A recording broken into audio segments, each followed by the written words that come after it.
উচ্চশিক্ষায় ছাত্রীদের ড্রপ আউটের হার কমাতে সরকারি ও সরকারি পোষিত মানে গভর্নমেন্ট আর গভর্নমেন্ট এডেড কলেজের অবিবাহিত ছাত্রীদের এককালীন 50,000 টাকা সহায়তা দেওয়া হবে।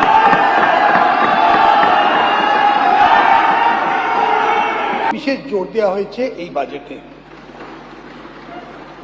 নারীর ক্ষমতায়ন ও আর্থিক ক্ষেত্রে তাদের অধিক অংশগ্রহণ নিশ্চিত করতে অন্নপূর্ণা যোজনা চালু হয়েছে।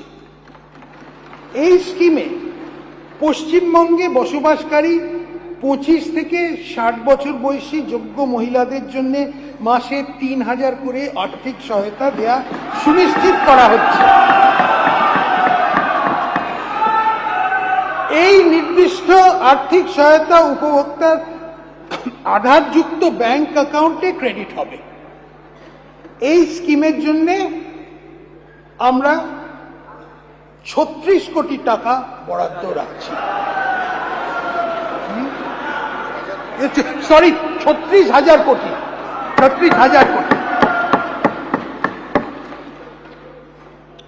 উচ্চশিক্ষায় ছাত্রীদের ড্রপ আউটের হার কমাতে সরকারি ও সরকারি পোষিত মানে গভর্নমেন্ট আর গভর্নমেন্ট এডেড কলেজের অবিবাহিত ছাত্রীদের এককালীন 50,000 টাকা সহায়তা দেওয়া হবে।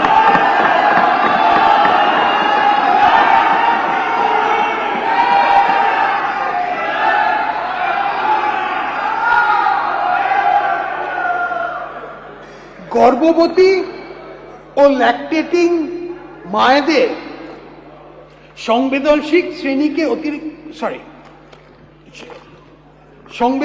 শ্রেণীকে অতিরিক্ত আর্থিক সহায়তা দিতে আমি প্রধানমন্ত্রী মাতৃবন্দনা যোজনার আর্থিক সাহায্য সহ মোট 21,000 টাকার আর্থিক সহায়তা ঘোষণা করছি। এছাড়াও গর্ভবতী মায়েরা 6টি পুষ্টি কিট পাবেন। রাজ্য সরকার এই রাজ্যের মহিলা যাত্রীদের জন্য একটি ভাড়া মকুবের স্কিম এনেছে। 1 জুন 2026 থেকে রাজ্য সরকার পরিচালিত বাসে পশ্চিমবঙ্গ বসবাসকারী সকল মহিলাকে বিনামূল্যে পরিবহনের সুযোগ দেওয়া হচ্ছে। এই জন্যে আমরা 550 কোটি টাকা বরাদ্দ করছি। এই উদ্দেশ্যেই শীঘ্রই একটা পিঙ্ক কার্ড চালু করা হবে। আমরা প্রতিটি মহকুমাতে অন্তত একটি করে মহিলা থানা ও প্রতি থানায় নারী সহায়তা ডেস্ক স্থাপন করব। শহরের ব্যস্ত এলাকা ও সর্বসাধারণের ব্যবহারের স্থানে টহল দেওয়ার জন্য মহিলা পুলিশ অফিসারদের দিয়ে দুর্গা সুরক্ষা স্কোয়াড গঠন করা হবে।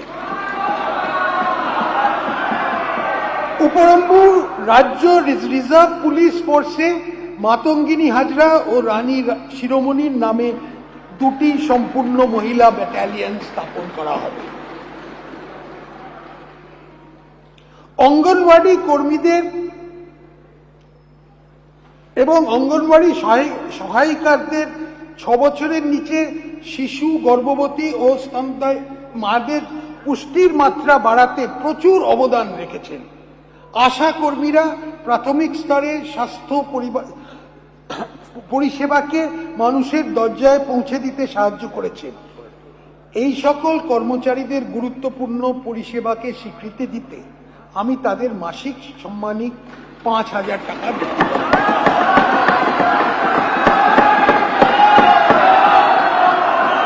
আমাদের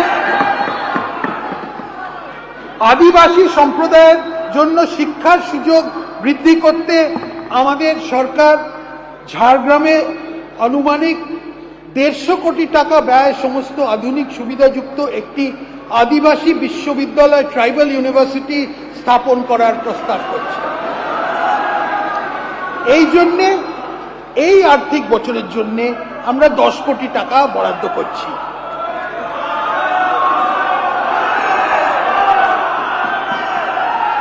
ভিবি জিরামজি রূপায়ণ করা হচ্ছে। আমি রাজ্য সরকারের অংশ হিসেবে এই খাতে 14,000 কোটি টাকা বাজেট বরাদ্দের প্রস্তাব রাখছি। কেওয়াইসি সম্পন্ন জব কার্ড হোল্ডারদের জন্য 125 কর্মদিবস সৃষ্টি নিশ্চিত করা হবে। 125। কেন্দ্রীয় সরকারের পিএমএজি প্রকল্প শুরু করা হয়েছে, যা সকলের জন্য আবাসনের সুবিধা নিশ্চিত করা হবে। এই প্রকল্পটি পশ্চিমবঙ্গে আরও সম্প্রসারণ করার জন্য চলতি অর্থ বছরে 13,000 কোটি টাকা বাজেট বরাদ্দের প্রস্তাব করছে। এই অর্থবর্ষে 25 লক্ষ নতুন বেনিফিশিয়ারিকে বাসস্থান দেয়া হবে। আমি একটি চা শ্রমিক ইউনিয়ন বোর্ড, টি ওয়ার্কার্স ডেভেলপমেন্ট বোর্ড প্রতিষ্ঠার প্রস্তাব করছি। এই বোর্ডটি চা বাগান শ্রমিকের বিভিন্ন কল্যাণমূলক প্রকল্প তত্ত্বাবধান করবে। রাজ্য সরকার ভারত সরকারের সাহায্যে পিএম চা শ্রমিক প্রোৎসাহন যোজনা চালু করবে। এবার একটা দার্জিলিং এর জন্য একটু ইংরেজিতে বলে দিচ্ছি।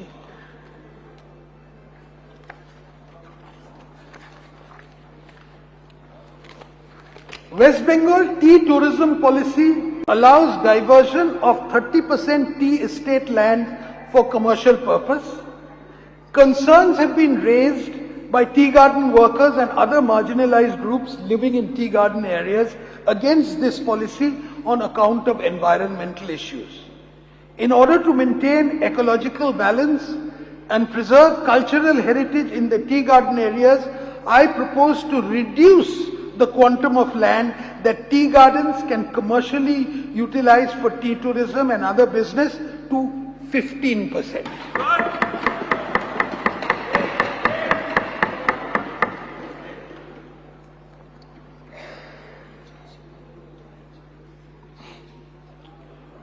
শহরাঞ্চলে 4টি মা আহার কেন্দ্র চালু করা হয়েছে।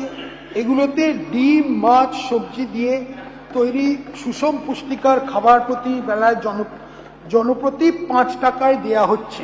ভবিষ্যতে আরো 210 এমন কেন্দ্র চালু করা হবে। বয়স্ক, বিধবা এবং বিশেষভাবে সক্ষম নাগরিকদের হলেন সমাজের সবচেয়ে বেশি অসুরক্ষিত। এদের মাসিক পেনশন 500 টাকা বাড়ানো প্রস্তাব আমি করছি।